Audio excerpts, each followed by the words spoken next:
இன்றைக்கி அதிமுக பேரை பயன்படுத்துவதற்கும் வேட்டி கட்டுவதற்கும் உரிமை இல்லாத ஒரு ஆள் பன்னீர்செல்வம். இந்த கட்சியால் விரட்டி அடிக்கப்பட்டவர், தூக்கி வீசப்பட்டவர்.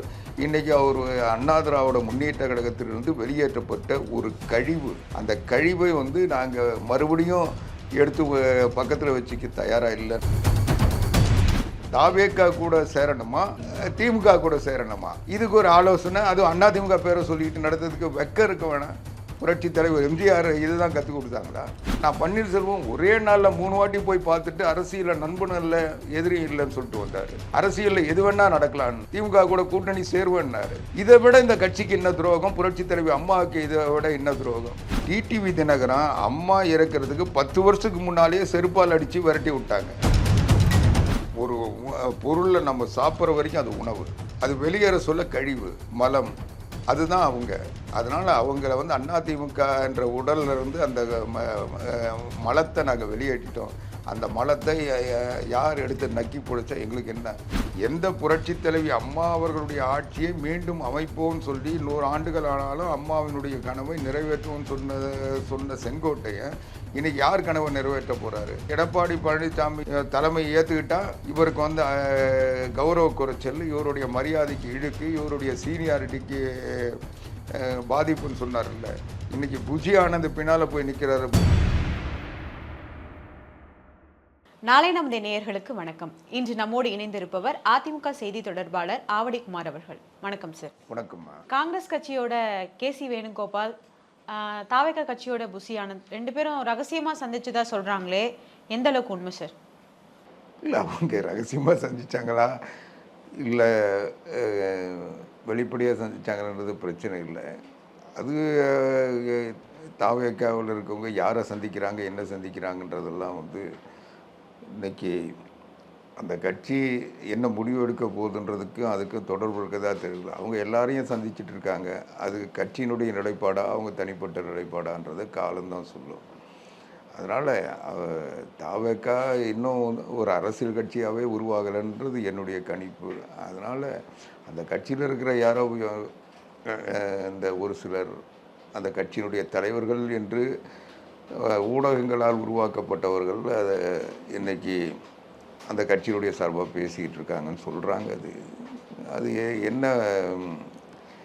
அவங்களுடைய கட்சியினுடைய கொள்கை என்னன்னு எப்படி தெரியாது, அதுபோல் அவங்க கட்சியினுடைய தலைமையை யார் முடிவெடுப்பாங்கன்றதும் தெரியாத நிலையில் தான் இருக்குது. அதனால் அவங்க காங்கிரஸ் கட்சியே என்ன நிலை எடுக்குதுன்னு தெரியாமல் இருக்குது. அதுலேயே ஆளுக்கு ஒன்று பேசிகிட்டு இருக்காங்க. தமிழ்நாட்டில் ஒரு பாரம்பரியம் மிக்க கட்சி. ஆனால் அந்த கூட்டணியிலேயே இன்றைக்கி விஜய் பின்னால் போவாங்களா அல்லது திமுகவுடைய தொடர்வாங்களான்றது கேள்விக்குறி. அந்த கட்சியில் இருக்க தொண்டர்கள் மத்தியில் மட்டும் இல்லாமல் தலைவர்கள் மத்தியிலே பேசுபொருளாக இன்றைக்கி மாறி இருக்கு. இன்றைக்கி காங்கிரஸ் கட்சி இன்றைக்கி திமுக தான் சொல்லுது இன்னும் காங்கிரஸ் கட்சி எங்களோட இருக்குதுன்னு சொல்லிட்டு. ஆனால் அந்த கட்சியில் இருக்க தலைவர்கள் இன்றைக்கி ஒவ்வொரு நாளும் ஒவ்வொரு செய்தியை சொல்லிகிட்டு இருக்காங்க. காங்கிரஸ் கட்சி கூட்டணி அமைச்சரவையில் இடம் கொடுத்தா தான் இருப்போம்லாம் சொல்கிறாங்க. இன்றைக்கி தாவேக்கா கூட கூட்டு சேர நாங்கள் தயாராகிட்டோம், அங்கே துணை முதலமைச்சர் பதவியிலேருந்து எல்லா பதவியும் தருவாங்கன்னு சொல்லி பேசுகிறாங்க. இது எல்லாமே வேறு யாரும் பேசலை, காங்கிரஸ் கட்சியில் இருக்க தலைவர்களே பேசுகிறாங்க. அதனால் இன்றைக்கி காங்கிரஸ் கட்சி என்ன நிலைப்பாடு, தாவேக்கா என்ன அரசியல் செயல்பாடுன்றது ரெண்டுமே இன்றைக்கி ஒரு குழப்பமான மனநிலையில் தான் இருக்குது. Okay sir. எடப்பாடியார் தலைமை இருக்கிற வரைக்கும் நாங்கள் அதிமுகவில் சேர மாட்டோம் அப்படின்னு சொல்லிட்டு ஓபிஎஸ் சொல்லியிருக்காரு, வைத்தியலிங்கம்மா பேசியிருக்காரு. இதெல்லாம் நம்ம எப்படி எடுத்துக்கிறது? இவங்களோட கணக்கு என்ன? அதாவது இது அதாவது ஒரு உடம்புல ஒரு நல்ல ரத்தம் ஓடுற எவனும் இந்த மாதிரி பேச மாட்டான். ஏன்னா எடப்பாடியார் தலைமையை ஏற்றுக்கிற உடனே நீ இந்த கட்சிக்கு தகுதி இல்லாதவர்னு சொல்லி பன்னீர்செல்வத்தை நாங்கள் விரட்டி அடித்தோம். அதுக்கப்புறம் நீதிமன்றங்களுக்கு போய் இன்றைக்கி அதிமுக பேரை பயன்படுத்துவதற்கும் வேட்டி கட்டுவதற்கும் உரிமை இல்லாத ஒரு ஆள் பன்னீர்செல்வம். இந்த நாட்டில் தமிழ்நாட்டில் இருக்கிற யார் வேணால் அதிமுகவில் சேரலாம்.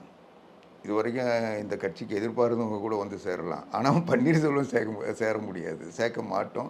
அப்புறம் நீக்கப்பட்டவர். அதனால் எந்தவித அதிமுகவினோடு உரிமை கொண்டாட எந்தவித தகுதியும் இல்லாத ஒருத்தர் பன்னீர்செல்வம்.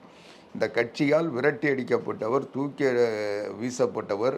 இன்றைக்கி அவர் அண்ணா திராவிட முன்னேற்ற கழகத்திலிருந்து வெளியேற்றப்பட்ட ஒரு கழிவு. அந்த கழிவை வந்து நாங்கள் மறுபடியும் எடுத்து பக்கத்தில் வச்சுக்க தயாராக இல்லைன்றது தான் இன்றைக்கி வெளிப்படையான அண்ணா திராவிட முன்னேற்ற கழக பொதுக்குழுவின் தீர்மானங்கள், எங்களுடைய தலைவர்கள் பேசுகின்ற பேச்சுக்கள். இதையெல்லாம் விட்டுட்டு அண்ணா திராவிட முன்னேற்ற கழகத்தின் பொதுக்குழுவில் இருக்கின்ற அத்தனை பேரும் சேர்ந்து எடுத்த முடிவு தான் பன்னீர்செல்வத்தை வெளியேற்றினது. அது மட்டும் இல்லாமல் இதை எல்லா மாவட்ட செயலாளர்கள், மாவட்ட கழகங்கள், ஒன்றிய செயலாளர்கள் வந்து எல்லாருமே ஏற்றுக்கிட்டாங்க. ஆக ஒட்டுமொத்தமாக எல்லாம் சேர்ந்து எடுத்த முடிவை அது ஏதோ தனிப்பட்ட முறையில் பொதுச் செயலாளர் எடப்பாடி பழனிசாமி எடுத்த முடிவாக இன்றைக்கி திமுகவினுடைய மீடியா மாஃபியாக்கள் உதவியால் இன்றைக்கி பன்னீர்செல்வம் அதை உருவாகிட்டு இருக்காரு. பன்னீர்செல்வத்தை நீக்க வேண்டும் என்ற முடிவு எடப்பாடி பழனிசாமி எடுத்தது இல்லை, இந்த கட்சியில் இருக்கின்ற அத்தனை தொண்டர்களும் சேர்ந்து பொதுக்குழு எடுத்த முடிவு. அதனால் பன்னீர்செல்வத்தை எந்த நிலையிலும் அதிமுகவில் இடம் இல்லை, அவரை சேர்க்க மாட்டோம். அவரும் அதிமுக பெயரையோ கட்சி கொடியையோ அந்த கர அணி உடைய வேட்டியோ கட்ட முடியாத நிலைமையில் இன்றைக்கி அவர் இருந்துகிட்ருக்காரு. அதை உணர்ந்து அவர் இன்றைக்கி வேட்டி கூட அதிமுக வேட்டி கட்டுறதில்லை. அப்படிப்பட்ட நிலையில் அவரை என்னவோ நாங்கள் வந்து சேர்த்துக்கிறோன்னு சொன்ன மாதிரி இவர் வந்து எடப்பாடி பழனிசாமி தலைமையில் சேர மாட்டேன்னு. எடப்பாடி பழனிசாமி தான் அதிமுக. அவர் ஏற்காத யாரையும் அதிமுகவில் நாங்கள் ஏற்க தயாராக இல்லை, நாங்கள் அழைக்கவும் தயாராக இல்லை. ஏற்கன்றது ரெண்டாவது, அழைக்கவே தயாராக இல்லை. பன்னீர்செல்வத்தோடு நீக்கப்பட்டவர்களையோ அண்ணா திராவிட முன்னேற்ற கழகத்தில் எந்த இடமும் இல்லை. அவங்க எந்த வடிவத்தில் உள்ள நுழைய வந்தாலும் அதை அதிமுக தொண்டர்கள் தடுத்து நிறுத்துவார்கள். கூட்டணிக்கு வர வாய்ப்பு இருக்கா? ஏன்னா டிடிவி தினகரன் இப்போ என்டிஏ கூட்டணியெல்லாம் பேச்சுவார்த்தை போயிட்டு இருந்தது மாதிரி செய்திகள்லாம் பார்த்தோம். தனிப்பட்ட ஒரு பன்னீர்செல்வம் போன முறை வந்து பாரதிய ஜனதா கட்சியினுடைய தேசிய ஜனநாயக முன்னணியில் நாடாளுமன்ற தேர்தல் அப்போது அந்த கூட்டணியில் போய் இடம் பெற்று அங்கே போய் கெஞ்சி கூத்தாடி ஒரு சீட்டை வாங்கி சுயேட்சையாக போட்டியிட்டது போல் இப்போவும் வந்து பாரதிய ஜனதா கிட்ட ஒரு சீட்டு வாங்கி போட்டியிடுறதுல அது எங்களுக்கு ஒன்றும் பிரச்சனை இல்லை. அது பாரதிய ஜனதா கட்சி எடுத்த முடிவு. ஏன்னா அவங்க போய் அப்பப்போ அமித்ஷா காலில், அதுவும் குருமூர்த்தியை கூட சேர்த்துட்டு போய் அங்கே காலில் விழுந்து கெஞ்ச சொல்ல அவர் ஏதோ பரிதாபம் பார்த்து அவருக்கு ஒரு சீட்டு கொடுத்தாருன்னா அவர் வந்து ராமநாதபுரத்தில் பார்லிமெண்ட் எலெக்ஷனில் நின்ன மாதிரி நின்றுட்டு போகிறாரு. அதனால எங்களுக்கு ஒன்றும் இல்லை. ஆனால் அவர் என்ன நின்னாலும் எடப்பாடி பழனிசாமி அவர்கள் தலைமையில் ஆட்சி அமைப்போம், எடப்பாடி பழனிசாமி முதலமைச்சராக எனக்கு வாக்களியுங்கன்னு சொல்லி அவர் கேட்கணும். அதை கேட்கறதுக்கு அவர் தயாராகிட்டாருன்னா அதுக்கப்புறம் எங்களுக்கு என்ன தடை இருக்குது? இப்போ கூட்டணிக்கு வர வாய்ப்பு இருக்குது. கூட்டணிக்கு இல்லைம்மா, எடப்பாடி பழனிசாமி அவர்களை தலைவராக ஏற்றுக்கொண்டு முதலமைச்சராக அவரை ஏற்றுக்கொண்டு அவருக்கு நான் வந்து பணியாற்றுறேன், அதுக்கு நான் வந்து வேட்பாளராக இருக்கிறேன், அவருக்கு வந்து முதலமைச்சராகிறது எனக்கு ஓட்டு போடுங்கன்னு சொல்லி கேட்டால் நாங்கள் ஏன் வேணாம்னு சொல்லணும்? எங்களுக்கு எடப்பாடி பழனிசாமி அவர்கள் தமிழ்நாட்டுடைய முதலமைச்சர் ஆக்கணும். அப்போ தான் அம்மாவின் ஆட்சி நடக்கும். புரட்சித் தலைவர் எம்ஜிஆருடைய கட்சி ஆட்சியில் அமரும். அதுக்கு எடப்பாடி பழனிசாமியை முதலமைச்சர் ஆக்கணும். அதுதான் எங்கள் லட்சியம். தனித்த பெரும்பான்மையோடு அதிமுக ஆட்சி அமைப்பதற்கு யார் ஆதரவு தந்தாலும், எந்த கட்சி ஆதரவு தந்தாலும் அதை ஏற்க தயாராக இருக்கிறோம். திமுக எதிர்ப்பு வாக்குகள் சிதறக்கூடாது, அதனால் ஒற்றுமைப்படுத்துறதுக்கு எல்லோரையும் வரவேற்கிறோன்னு அனைத்து இந்திய அண்ணா திராவிட முன்னேற்ற கழகத்தின் பொதுச் செயலாளர் புரட்சி தமிழர் எடப்பாடியார் மிக தெளிவாக சொல்லியிருக்கிறாரு.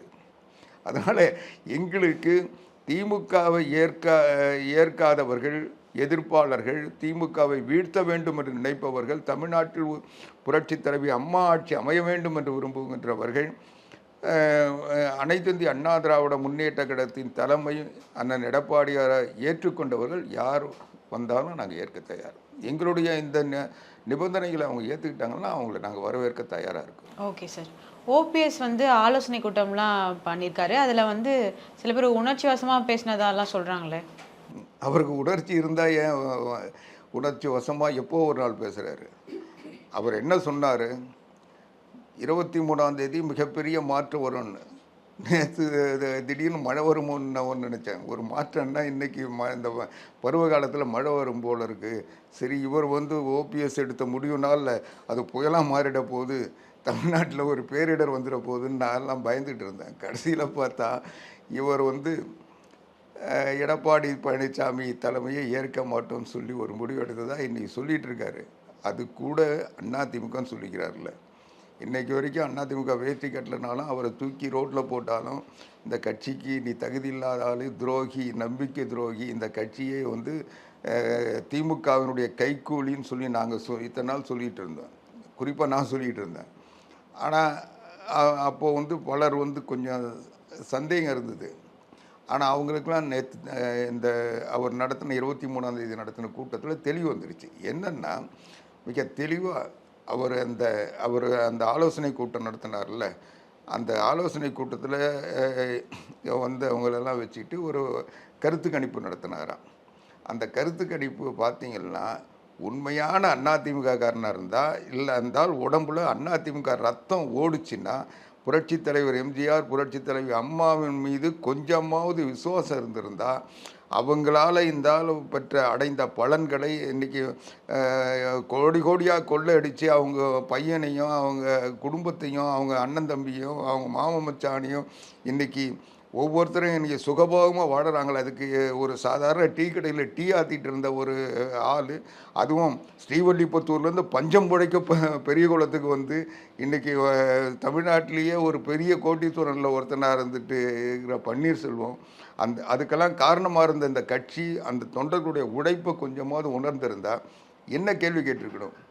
அதிமுகவோடு அவங்க அதிமுக நம்மளை இணைக்கலை, நம்ம வந்து தனி அமைப்பாக உருவாக்கி அதிமுக கூட்டணியோடு கூட்டு சேர்ந்து போட்டியிட்டு புரட்சித் தலைவர் அம்மாவினுடைய தொண்டர்கள் வாக்கு பிரியாமல் இருக்கிறதுக்கு நம்ம வேலை செய்யணுமான்னு தானே கேட்கணும்.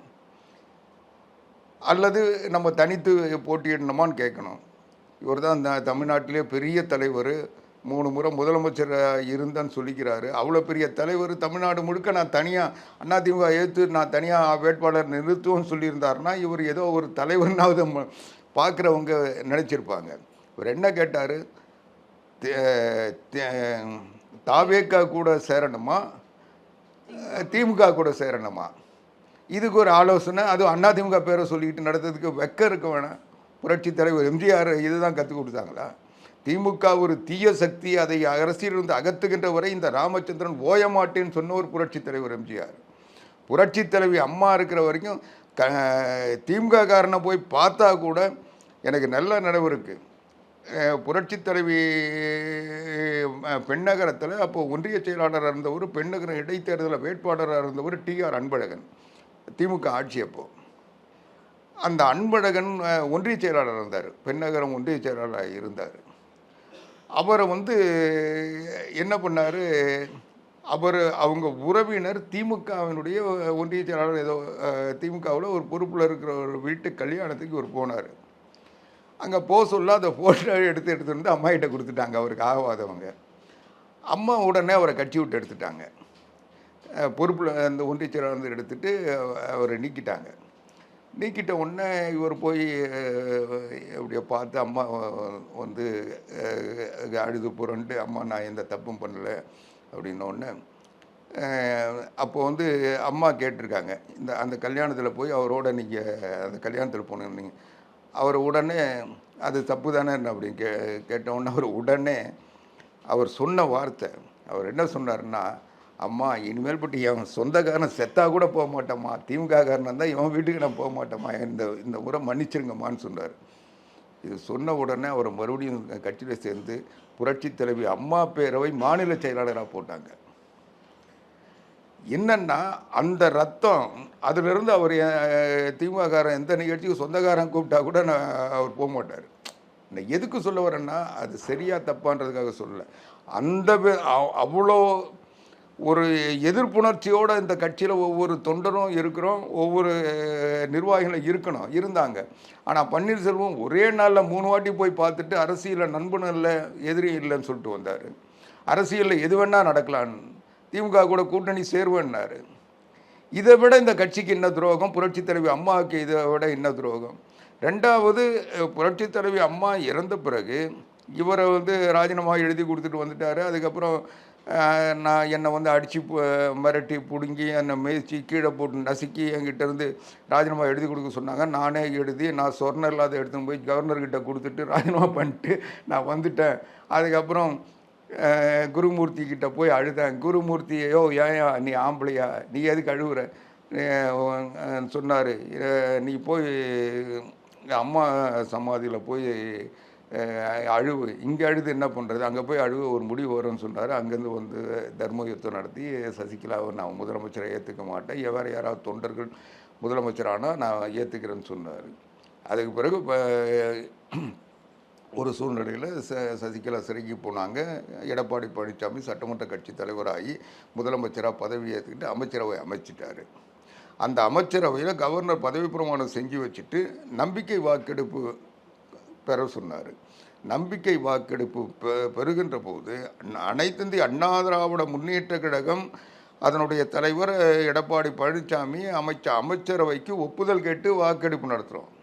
அந்த வாக்கெடுப்பில் பன்னீர்செல்வம் ஸ்டாலின் கூட சேர்ந்துக்கிட்டு அந்த அதிமுக ஆட்சி அமைக்க நான் ஆதரவை தரமாட்டேன்னு சொல்லி ஓட்டு போட்டாரா இல்லையா? ரெட்டையில் நின்றுட்டு ரெட்டையில வெற்றி பெற்று புரட்சி தலைவி அம்மா அந்த 16 தேர்தலில் உடம்பு ரொம்ப முடியாமல் இருந்து அங்கங்கே தமிழ்நாடு முழுக்க சுற்றுப்பயணம் செய்யக்கூட முடியாமல் இருந்து ஒரு சில குறிப்பிட்ட ஒரு 4-5 இடத்துல மட்டும் அம்மா போய் பேசி அந்த தேர்தலில் அதிமுக வெற்றி பெற்றது. அவ்வளோ தூரம் அம்மா தன்னுடைய உடம்பு முடியாத நடையத்தில் உடல் அழிவையும் பொருட்படுத்தாமல் உழைச்சி உருவாக்கின இந்த வெற்றியை அதை அம்மா இறந்து 100 நாளுக்குள்ளே எடுத்து போய் ஸ்டாலின் கிட்ட அடமானம் வைக்க போனவர் தானே பன்னீர்செல்வம். அன்னைக்கு அந்த வாக்கெடுப்பில் எடப்பாடி பழனிசாமி ஒரு சரியான நிலையை கையாளாமல் விட்டுருந்தாருன்னா அன்னைக்கு நம்பிக்கை வாக்கெடுப்பில் அதிமுக தோற்று இருந்ததுன்னா பன்னீர்செல்வம் திமுக கூட தானே இருந்திருப்பார். அன்றைக்கே திமுக போய் பதவி வாங்க போனவர் தானே. அதனால் பன்னீர்செல்வத்தை மாதிரி ஒரு பச்சோந்தி இந்த கட்சியை வந்து அடகு வைக்கிறதுக்கு துடிக்கிற ஒரு ஈனப்பிறவி வேறு யாரும் இல்லை. அதனால் பன்னீர்செல்வத்தை எந்த காலத்துலேயும் நாங்கள் ஏற்றுக்க மாட்டோம். பன்னீர்செல்வம் எங்கே போனாலும் அவர் வந்து சுயநலத்துக்கான மொத்த உருவம். ஒரு ஒன்றும் இல்லை, அவர் அவர் இருந்த ஊர், அந்த ஊரில் அந்த பெரிய குளத்தில் குடிக்கிறதுக்கு தண்ணி கணத்தை நாளைக்கு வாங்க ரெஜிஸ்டர் பண்ணி தரேன்ட்டு இன்றைக்கி ராத்திரி இன்னொருத்தங்கிட்ட பவர் ஆப் நீ எழுதி கொடுத்த ஒரு பெரிய மனுஷன் தானே இருந்தாலும் ஓட்டு போட்ட மக்களுக்கு வாடுற மக்களுக்கு பக்கத்து வீட்டுக்காரனுக்கு தண்ணி கொடுக்க மாட்டேன்னு ஒரு பரதேசி இந்த ஆள் வந்து அதிமுகவில் வந்து பெரிய மாற்றத்தை உருவாக்கிடுவார். அதனால் பன்னீர்செல்வத்தை சுய உருவத்தை அதிமுகவில் இருக்க அத்தனை பேருக்கும் தெரியும். 2 கோடி தொண்டர்களும் அதை உணர்ந்துட்டாங்க. இன்றைக்கி அவர் ஏதோ திமுகவினுடைய கைக்கூலியாக இன்றைக்கி அவர் அதிமுக ஆட்சியில் இவர் வந்து அந்த வீட்டு வசதி நகர்ப்புறத்துறை அமைச்சராக இருந்து சிஎம்டியெல்லாம் கையில் வச்சுன்னு அடித்த கொள்ளை அந்த பணத்தை கொண்டு போய் ஏதோ ஒரு நிறுவனத்துக்கிட்ட கொடுத்துட்டு அதை வாங்க முடியாமல் தவிச்சிட்டு இருக்காரு. அதை வாங்கிறதுக்கு என்ன வழின்னு திமுக கிட்ட போய் ஒரு உட்காந்துட்டு இருக்காரு. அதனால் அவர் வந்து எந்த வகையிலும் அதிமுகவில் எந்த தொண்டர்களையும் காப்பாற்றலை, தொண்டனுக்கும் நல்லது செய்யலை, கட்சிக்கும் நல்லது செய்யலை. இன்னும் கேட்டால் தலைமை கழகத்தை புரட்சி தலைவர் எம்ஜிஆர் அவருடைய துணைவியார் ஜானகி அம்மா கொடுத்த அந்த எம்ஜிஆர் மாளிகையில் அந்த தலைமையிடத்தில் பூந்து அங்கே ரவுடி பசங்களையும் கொள்ளை அடிக்கிறவனையும் கூப்பிட்டு வந்து கொள்ளை அடிச்சுட்டு போய் அதுக்கப்புறம் நீதிமன்றம் தலையிட்டதுக்கு பிறகு அதை கொண்டு வந்து கொடுத்தாங்க. இப்படிப்பட்ட ஒரு மோசமான ஒரு சுயநலவாதி பன்னீர்செல்வத்தை எந்த நிலையிலும் அதிமுக தொண்டர்கள் மறுபடியும் இந்த கட்சியில் சேர்றதை அனுமதிக்க மாட்டோம். Okay sir. டிடிவி தினகரன் வந்து எடப்பாடியார் தலைமையிலான கூட்டணியில் வந்து நாங்கள் வந்து சேர மாட்டோம் அப்படின்லாம் சொல்லியிருக்காரு. ஒரு பக்கம் வந்து அமமுக தாவேகா கூட்டணி வேற பேச்சுவார்த்தை போகுதுன்னு செங்கோட்டையன் சொல்லியிருக்காரு. பன்னீர்செல்வத்தையாவது அம்மா இருக்கிற வரைக்கும் அவருக்கு ஒரு வாய்ப்பு கொடுத்துருந்தாங்க. சட்டசபை தேர்தலில் அவருக்கு சீட்டு கொடுக்காம அவர் விரட்டி விட்டு தேர்தலில் வேலை செய்ய விடாமல் இருந்து அப்புறம் கடைசியில் சீட்டை கொடுத்து ஏதோ ஒன்று பண்ணி அவரை மறுபடியும் தொடர விட்டாங்க. ஆனால் டிடிவி தினகரன் அம்மா இறக்கிறதுக்கு 10 வருஷத்துக்கு முன்னாலேயே செருப்பால் அடித்து விரட்டி விட்டாங்க. இந்த கட்சியில் வரக்கூடாதுன்னு சொன்னது மட்டும் இல்லை, தமிழ்நாட்டிலே உன்னை பார்க்கக்கூடாதுன்னு சொல்லி வச்சுருந்தாங்க. அதுக்கப்புறம் தான் பாண்டிச்சேரியில் பதுங்கி இருந்தது தினகரன். அம்மா இருக்கிற திசை கூட வந்ததில்லை. அம்மா உயிரோடு இருக்க வரைக்கும் தமிழ்நாட்டு பக்கமே வந்ததில்லை.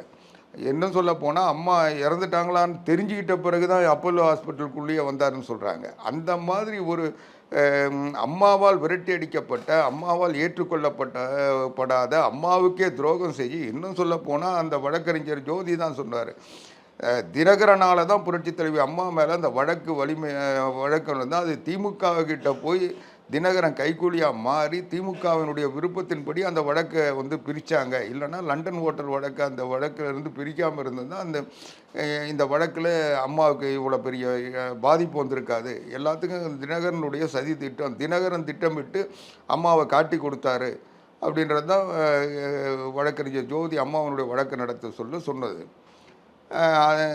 அப்படிப்பட்ட அம்மாவுக்கே துரோகம் செய்து அம்மாவால் விரட்டி அடிக்கப்பட்டு அம்மாவை ஏற்றுக்கொள்ளாத ஒரு மனிதர் தினகரனை வந்து எந்த நிலையிலும் அதிமுககாரங்க ஏற்க வேண்டிய அவசியமே இல்லை.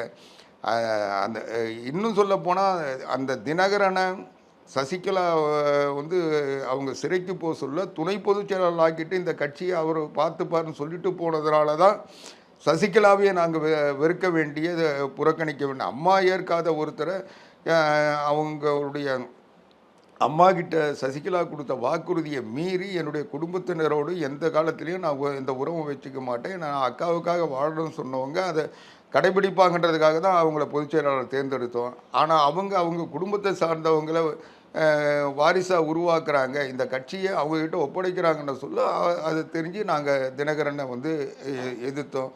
தினகரன் வந்து இன்னும் சொல்ல போனால் அம்மா எப்போ கட்சியிலேருந்து நீக்கினாங்களோ அப்போத்துலேருந்து அதிமுக உறுப்பினரும் கிடையாது, அதிமுகவுக்கு சம்பந்தமும் கிடையாது, எதுவுமே கிடையாது, அவர்கிட்ட உறுப்பினர் கார்டும் கிடையாது. அதனால தான் அவரை அதை புரிஞ்சுக்கிட்டு இது எங்கே போனாலும் நீதிமன்றத்துக்கு போனாலும் நடக்காதுன்னு தான் அவர் தனியாக போய் ஒரு கட்சியை ஆரம்பித்து வச்சுட்டு அந்த கட்சியில் சசிகலாவை கூட சேர்க்காமல் இருக்கார். Okay sir.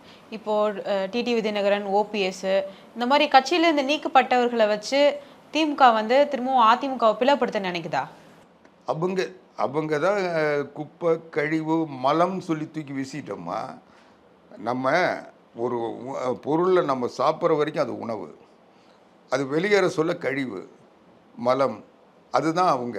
அதனால் அவங்கள வந்து அதிமுகன்ற உடல்லிருந்து அந்த மலத்தை நாங்கள் வெளியேற்றிட்டோம். அந்த மலத்தை யார் எடுத்து நக்கி பிடிச்சா எங்களுக்கு என்ன, அந்த மலத்தை பயன்படுத்துகிறவங்க பயன்படுத்திட்டு போகிறாங்க, எங்களுக்கு அவங்க தேவையில்லை, அது இங்கேருந்து வெளியேற்றப்பட்ட கழிவு. அதனால் அது தினகரனுக்கும் பொருந்தும், பன்னீர்செல்வத்துக்கும் பொருந்தும், செங்கோட்டையனுக்கும் பொருந்தும், ஜெயஸ்ரீ பிரபாகரன், வைத்தியலிங்கம் எல்லாத்துக்கும் பொருந்தும். அதனால் அவங்க எங்கே போனாலும் எங்களுக்கு அதை பற்றி கவலை இல்லை. அவங்கள வச்சுட்டு பிளவுபடுத்துறதுன்னா அப்போ திமுக எவ்வளோ பலகீனமாக இருக்குதுன்னு சொல்லி நீங்கள் புரிஞ்சுக்கலாம். திமுகவிலிருந்து வெளியேற்றப்பட்ட இந்த மலத்தையும் கழிவையும் நம்பி திமுக அரசியல் நடத்துதுன்னா திமுக பலகீனமாக இருக்குன்னு அர்த்தம். Okay sir. அதிமுக முன்னாள் அமைச்சர்கள் வந்து ஜனவரியில் வந்து சேர்ந்துருவாங்க தாவேக்கால அப்படின்ற மாதிரி வந்து செங்கோட்டையன் சொல்லியிருக்காரு. இதை நம்ம எப்படி எடுத்துக்கிறது? உண்மையாகவே நிர்வாகிகளுக்கு இடையே வந்து ஒரு பூசல் இருக்கா? அதாவது இந்த வாழருந்த நரி, ஒரு நரி கதை சின்ன வயசில் படிச்சிருப்பீங்க. அந்த கதை இவர் வந்து அதிமுகவில் இனி பொழப்பு நடத்த முடியாதுன்றதுனால அவர் வந்து அதிமுக வந்து வெளியேற்றப்பட்டார். அப்போ என்ன நீரி கண்ணீர் வடித்தார், என்னை வந்து நீக்கிட்டாங்க, நான் என்ன இது ஒன்றா நான் கேட்டதுக்காக என்னை வந்து வெளியேற்றிட்டாங்க, நான் வந்து இந்த கட்சிக்கு இவ்வளோ நாள் உழைச்சேன், என்னை வந்து இந்த கட்சி வெளியேற்றிடுச்சுன்னு சொல்லி ஒப்பாரி வச்சார்ல. இப்போது இவர் வந்து வெளியேறினதுக்கு பிறகு எந்த புரட்சி தலைவி அம்மா அவர்களுடைய ஆட்சியை மீண்டும் அமைப்போம்னு சொல்லி 100 ஆண்டுகள் ஆனாலும் அம்மாவினுடைய கனவை நிறைவேற்றுவோம்னு சொன்ன செங்கோட்டையன் இன்றைக்கி யார் கனவை நிறைவேற்ற போகிறாரு? இன்றைக்கி அதிமுக ஆட்சிக்கு வரக்கூடாது, ஆனால் எடப்பாடி பழனிசாமி தலைமை ஏற்றுக்கிட்டால் இவருக்கு வந்து கௌரவ குறைச்சல், இவருடைய மரியாதைக்கு இழுக்கு, இவருடைய சீனியாரிட்டிக்கு பாதிப்புன்னு சொன்னார்ல. இன்றைக்கி புஜி ஆனந்த் பின்னால் போய் நிற்கிறாரு. புஜி ஆனந்த் இவரோட அரசியலில் மூத்தவரா, இல்லை தியாகம் பண்ணவரா, இல்லை தெளிவு பெற்றவரா, இல்லை அமைச்சராக இருந்தவரா? அதை விட இந்த ஆதவ அர்ஜுனான்னு ஒன்றுத்துக்கும் உதவாத, இது வரைக்கும் ஒரு கவுன்சிலரில் கூட நின்று ஜெயிக்காத, அரசியலே தெரியாத, ஏதோ அவங்க மாமனார் கொடுத்த பணம் இருக்குன்றதுக்காக இன்றைக்கி பணத்தை வச்சுக்கிட்டு மறுபடியும் தமிழ்நாட்டில் லாட்ரி சீட்டை விற்கிறதுக்கு ஏதாவது வழி இருக்கா, நம்ம ஆட்சிக்கு வந்தால் லாட்ரி சீட்டு விற்கலான்னு நினச்சிக்கிட்டு அவங்க வந்து இன்றைக்கி முயற்சி பண்ணுற ஒரு லாட்ரி கூட்டத்தினுடைய ஆதவ அர்ஜுன் பின்னால் போய் நிற்கிறாருல, அவர் ஊட்டாண்ட போய் காத்துட்ருக்காருல, அவர் காரில் போய் விஜயை பார்க்குறதுக்கு அவர்கிட்ட அனுமதி கேட்குறாருல, இதை விட கேவலம் அவர் 50 வருஷம் சட்டமன்ற உறுப்பினராக இருந்த 100 வருஷம் இந்த கட்சி கூட சென்றார். அவருடைய லட்சணம், அவருடைய இந்த ஒரு செயல்லேருந்து அவரை பற்றி தெரிஞ்சிக்க மாட்டாங்களா மக்கள்? எந்தவித தகுதி இல்லாத ஒரு 4 வார்த்தை ஒழுங்காக பேச தெரியாத புச்சி ஆனந்த் வந்து அண்ணன் சொல்லிலாம் பேசியிருந்தாரு, அண்ணன்லாம் கூப்பிட்டு பேசியிருந்தாரு. ஆமாம், செங்கோட்டைன்ற பேரை ஒழுங்காக சொன்னார் அவர். அறிமுக கூட்டத்திலேயே செங்கோட்டை என்ற பேர், செங்கோட்டுக்கு என்னவோ சொன்னார். அது அவருக்கு தான் புரியும் அந்த பாசெல்லாம். அப்படிப்பட்ட ஒருத்தர் வந்து அவர்கிட்ட கேட்டு நான் சொல்கிறேன், அவர்கிட்ட கேட்டு நான் செய்கிறேன்னு ஒரு கேவலமான நிலையில் அவருக்கு இன்றைக்கி இருந்துகிட்டு இருக்குன்னா அது என்ன அந்த கட்சிக்கு அவருக்கு தந்திருக்க மரியாதை என்பது. ரெண்டாவது, இவர் என்னவோ 45 சீட்டு இவர்கிட்ட ஒப்படைச்சிட்டாங்க, அந்த மண்டலத்தையே பார்க்க சொன்னாங்கன்னு. இவர் 45 சீட்டுக்கு என்ன பண்ணுறாருன்றது ஒரு காலம் தான் பதில் சொல்லணும். அதனால் இவர் வந்து இன்றைக்கி அங்கே நினச்சது வேறு, நடந்தது வேறு. அங்கே போய் இவர் வந்து அசிங்கப்படுறத, அவமானப்படுறத இன்றைக்கி பார்த்து அவர் கூட போனவங்களே மறுபடியும் திரும்பி வந்துக்கிட்டு இருக்காங்க. அதனால் இவங்க எல்லாமே வந்து எடப்பாடி பழனிசாமியினுடைய வளர்ச்சியே அல்லது அண்ணா திராவிட முன்னேற்ற கழகத்தை அவர் இன்றைக்கி மீட்டெடுத்து இன்றைக்கி அம்மா இருந்த காலத்தில் என்ன நிலைமையோ அந்த நிலைமையை வலிமையான நிலைமையில் இந்த கட்சியை உருவாக்கிட்டார். அதனால் இந்த கட்சியை வீழ்த்தணும்னு நினைக்கிற திமுக என்ன செய்யுது? அவங்களுடைய ஆட்சியை வீழ்த்துகின்ற சக்தியாக அதிமுக இருக்கிறதுனால அதிமுக வீழ்த்தணும்னா களத்தில் திமுகவுக்கு தான் களத்தில் நிற்கும். களத்தில் போட்டி அவங்க 2 பேருக்கு தான். அப்போது திமுக வெற்றி பெறணும்னா அதிமுக வீழ்த்தணும். அதிமுக வீழ்த்தணும்னா அதிமுகவினுடைய அடையாளமாக இருக்கிற எடப்பாடி பழனிசாமி வீழ்த்தினா தான் அதிமுகவை வீழ்த்த முடியும்னு அவங்க முடிவு பண்ணி இந்த போல் கண்காணிகள், கைக்கூலிகள், இந்த காசுக்கு எல்லாத்தையும் விற்கிற ஈழப்பிறவிகளை அவங்க இன்றைக்கி பிடிச்சி வச்சுட்டு செய்கிறாங்க. அதனால் யார் நினச்சாலும் தமிழ்நாட்டில் எடப்பாடி பழனிசாமி முதலமைச்சர் ஆகிறது தடுக்கவே முடியாது. இன்றைக்கி அனைத்து இந்திய அண்ணா திராவிட முன்னேற்ற கழகம், பாரதிய ஜனதா கட்சி கூட்டணி முழுமையான வெற்றி பெற்றிருக்கு. இன்றைக்கி முழுமையாக மக்களை சென்று மக்களோடு கலந்துருக்கு. இன்றைக்கி 175 தொகுதிகளில் எடப்பாடி பழனிசாமி தன்னுடைய பிரச்சாரத்தையே முடிச்சிட்டாரு. இப்போ அடுத்து இந்த வாரத்தில் இன்னும் 4 தொகுதிகளில் திருவள்ளூர் மாவட்டத்தில் பிரச்சாரம் பண்ண போகிறாரு. அதனால் அவருடைய பணிகள் இன்றைக்கி தொடர்ந்து நடந்துக்கிட்டு இருக்கு. கட்சி வந்து இன்றைக்கி வேறு எந்த கட்சியும், இன்றைக்கி திமுக உள்பட எந்த கட்சியும் தேர்தலை சந்திக்கின்ற நிலைக்கு இன்னும் வரலை. அவங்க இன்னும் பேசிகிட்டு இருக்காங்க, கதை விட்டுட்ருக்காங்க, உடன்பிறப்பே வான்னு அவங்க கட்சிக்காரங்களை சமாதானப்படுத்திட்டு இருக்காங்களே தவிர அதிமுக தான் கூட்டணியும் பிரச்சனை இல்லாமல் பாரதிய ஜனதா கட்சியோட பேசி முதற்கட்ட பேச்சுவார்த்தையும் முடிச்சிட்டோம். எந்தவித பிணக்கம் இல்லாமல் 2 கட்சியும் சேர்ந்து தேர்தலை சந்திக்கிறதுல என்ன நமக்கு ஆதரவாக இருக்கக்கூடிய கட்சிகளை அரவணைக்கிறதுல அதுக்கான முயற்சிகளில் ஈடுபட்டிருக்கோம். அதனால் எந்தவித இதுவும் இல்லாமல் இன்றைக்கி முழுமையாக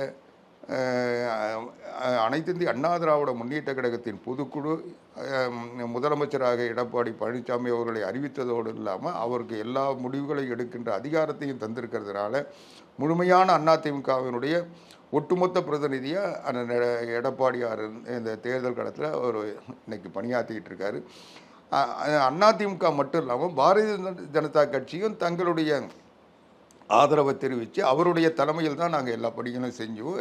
தேசிய ஜனநாயக முன்னணிக்கு தமிழ்நாட்டினுடைய முகமாக எடப்பாடியாரை அவங்களும் அதை உறுதிப்படுத்திட்டாங்க. இது அதிமுக பாஜக 2 கட்சி மட்டும் கூட்டணிக்கு போதுமா, இல்லை இன்னும் வலுவாகணும்னு நினைக்கிறீங்களா? இல்லைம்மா, அண்ணா திராவிட முன்னேற்ற கழகம் பாரதிய ஜனதா கட்சி இந்தியாவில் மிகப்பெரிய கட்சி, இந்தியாவில் பல மாநிலங்களை ஆளுகின்ற கட்சி, மத்தியில் ஆட்சியில் இருக்கின்ற கட்சி. அப்படிப்பட்ட ஒரு பலமான கட்சியும் அதிமுக தமிழ்நாட்டின் மிகப்பெரிய கட்சி, 2 கட்சியும் சேர்ந்து இருக்கின்றதை நாங்கள் வெளிப்படுத்திட்டோம். இதுக்கப்புறம் எங்களை 2 பேரும் ஏற்றுக்கிட்டு வரவங்கள நாங்கள் கூட்டணியில் சேர்க்கணும். அது இப்போ ஒரு சில கட்சிகள் எங்களோட சேர்ந்துருக்கு, ஒரு சில கட்சிகள் பேசிகிட்டு இருக்குது, ஒரு சில கட்சிகள் எங்ககிட்டையும் பேசுகிறாங்க, இன்னொருத்தர்கிட்டையும் பேசுகிறாங்க. அது அரசியலில் இது இயல்பு தான். ஒவ்வொருத்தரும் அவங்களுக்கு எது பிரகாசமான வாய்ப்பு தருமோ அந்த இடத்தை நோக்கி நகருவாங்க. அதனால் இந்த பேச்சுவார்த்தைலாம் எப்போ நடக்குன்னா தேர்தல் அறிவிப்பு வந்து வேட்புமனு தாக்கல் வரைக்கும் அது நடந்துக்கிட்டு இருக்கும். இது எல்லாம் வந்து ஒரு இந்த அனுமானங்கள், இந்த ஆசைகள் இதையெல்லாம் வந்து ஒரு சுற்றி கடைசியில் இதுதான் யதார்த்தம் புரிஞ்சிக்கிற வரைக்கும் இது நடந்துக்கிட்டு இருக்கோம். அப்போது இதெல்லாம் முடிஞ்சு அது வெளிப்பட சொல்ல உறுதியான கூட்டணி வெளியே தெரியும். இன்றைக்கி திமுகவில் இருக்கிற காங்கிரஸ் திமுகவில் இருக்குமா, தாவேகா கிட்ட போகுமான்ற நிலைமை இருக்குது. இன்றைக்கி திருமாவளவன் மதுரையில் எங்கேயோ பேசியிருக்காரு. நாங்கள் வந்து வெளியேறக்கூட தயாராக இருக்கிறோம், எங்களை வெளியேற்ற அதை பற்றி நாங்கள் வருத்தப்பட மாட்டோம், நாங்கள் ஆனால் திமுகவுக்கு உண்மையாக இருந்தோம், ஏன் ராமதாஸ் வருவார்னு சொல்ல எங்களுக்கு நான் எந்த நிலையிலையும் அவங்களெல்லாம் ஏற்றுக்கிட்டு இந்த கூட்டணியில் இருக்க மாட்டோம்னு சொல்லி திருமாவளவன் சொல்கிறாரு. இன்றைக்கி ஒவ்வொரு கட்சியும் அந்த கூட்டணியில் இருக்கிற கம்யூனிஸ்ட் மார்க்சிஸ்ட் கட்சியிலேருந்து இந்திய கம்யூனிஸ்ட் கட்சியிலேருந்து எங்களுக்கு 25 இடம் வேணும், 15 இடம் வேணும், 30 இடம் வேணும்னு கேட்டுக்கிட்டு இருக்காங்க.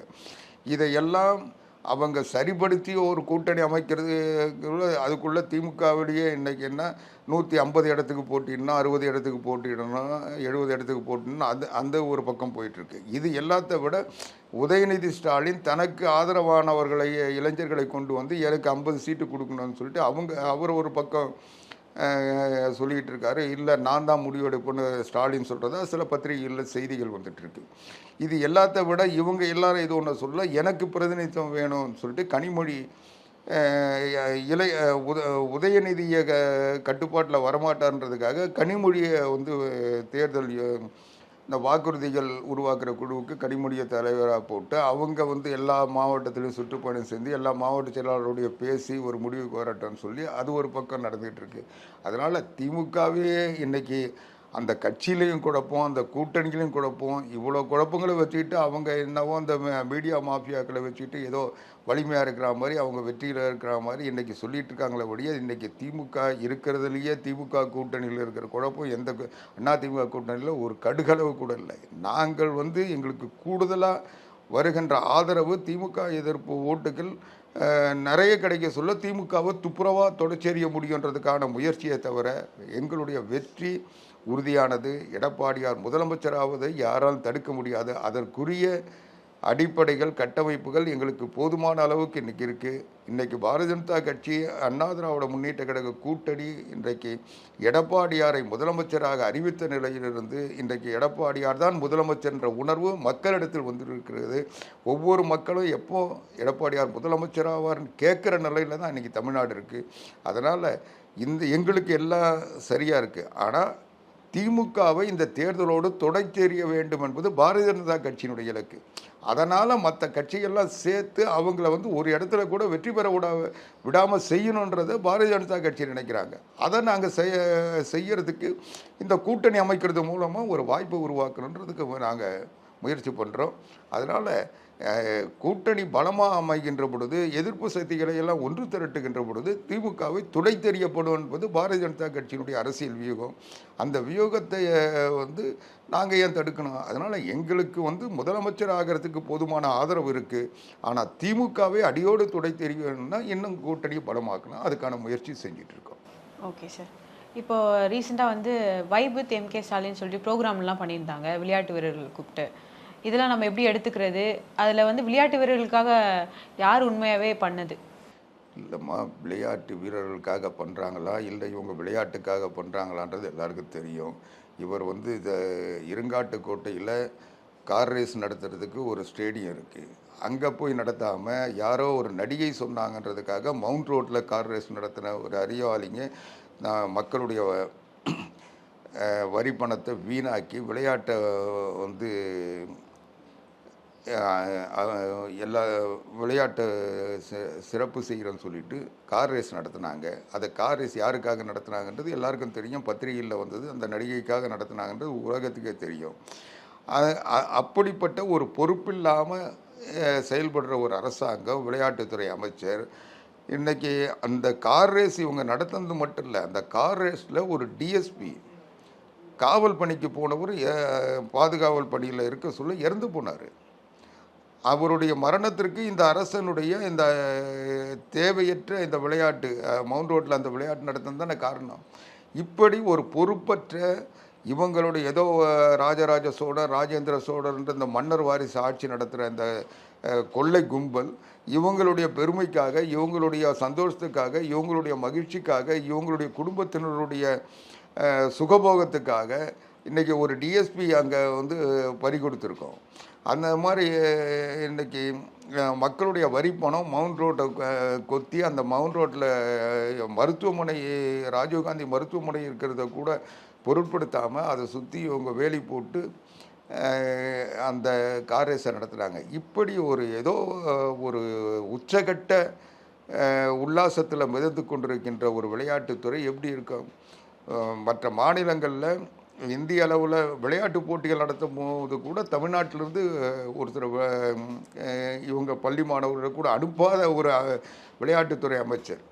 அது மட்டும் இல்லை, இவங்கள மாதிரி ஒரு பொறுப்பற்ற விளையாட்டை பற்றி என்னென்னு தெரியாத, எதை பற்றியும் தெரிஞ்சிக்காத ஒரு பொம்மை முதலமைச்சர்ன்றதுக்கு எத்தனையோ உதாரணத்தை என்னால் சொல்ல முடியும். நீங்கள் மறந்துருக்க மாட்டீங்க.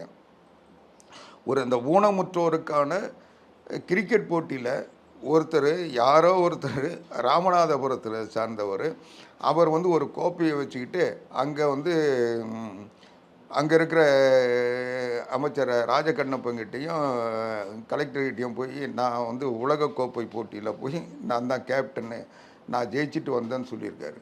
அதை பார்த்த உடனே ராஜகண்ணப்பன் அப்படியா உடனே முதலமைச்சர்கிட்ட சொல்லி உங்களை பாராட்டுறேன்னு சொல்லி கலெக்டர் அவரும் சொல்லி உடனே அவர் அங்கேருந்து முதலமைச்சர்கிட்ட எடுத்துன்னு வந்து இவரும் அந்த கோப்பையை காட்டி ஒரு ஃபோட்டோ எடுத்து அவரை பாராட்டி எல்லாம் அனுப்பிட்டாங்க. அப்புறம் பார்த்தா அவர் வந்து கல்கட்டாவில் ஒரு பஜாரில் அந்த கோப்பையை வாங்கிட்டு வந்தார்னு. எவ்வளோ கேவலமான உலகத்தில் கிரிக்கெட் உலக போட்டி நடந்துதான்னு தெரியாது, அதில் கோப்பை கொடுத்தாங்களான்னு தெரியாது, இவர் வந்து கிரிக்கெட் ஆடுவாரான்னு தெரியும், எதையுமே தெரியாமல் ஒரு முதலமைச்சர், ஒரு மாவட்ட ஆட்சித்தலைவர், ஒரு ராஜகண்ணன்ற ஒரு அமைச்சர், இப்படி இதுதான் அவங்க விளையாட்டுத்துறையில் காட்டுற அக்கறை. விளையாட்டுத்துறையில் வந்து எவ்வளோ மோசமான நிலையில் அந்த துறை இருக்கின்றதுக்கு இந்த சம்பவத்தை நான் உதாரணமாக சொல்ல விரும்புகிறேன்.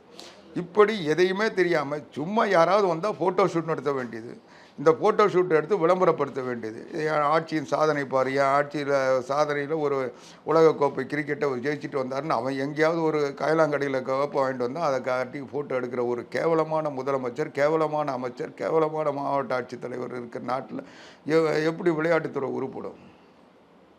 அவங்க தேர்தல் அறிக்கையில் சொன்னாங்கல்ல, நாங்கள் ஆட்சிக்கு வந்தால் ஒவ்வொரு நகரத்துலேயும் விளையாட்டு மைதானத்தை உருவாக்கும், விளையாட்டு திடலை உருவாக்கணும். எத்தனை நகரத்தில் உருவாக்குனாங்க? எத்தனை இடத்துல செஞ்சாங்க?